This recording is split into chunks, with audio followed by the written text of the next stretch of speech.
एभली हृदयवान व्यक्ति बहुत विरल बारिपदार तार जीवन थिला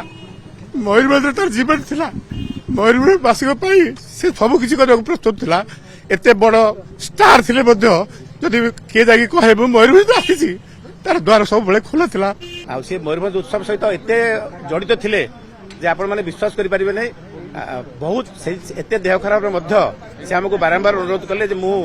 जेमिति हो टिके मयूरभंज उत्सव जाइए देखिकी आसबि 3 दिन उत्सव होउची किंतु आमे ताको मरा कलु एवं आमे कहलु नाही आमे जानू तुम मयूरभंज को केते भलो मयूरभंजवासी को केते भलो पाओ मयूर उत्सव तुम भाइस प्रेसिडेंट थिलो किंतु एबे तुम जीवा अवस्था ना दया कर जाओ ना आ देह भल हेले तुम आर वर्ष मयूरभंज महोत्सव को निश्चय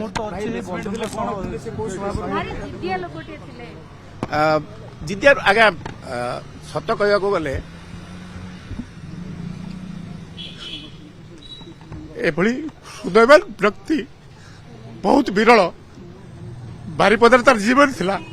मयूरभंज तार जीवन थिला मयूरभंजवासी से सबकिछि करने प्रस्तुत थिला एते बड़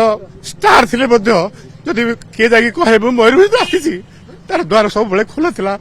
एभली गोटे हृदयवान व्यक्ति एभली तो मनीष पुणिया जहाँ पाखे थिला ताको हरई आज बहुत दुखित।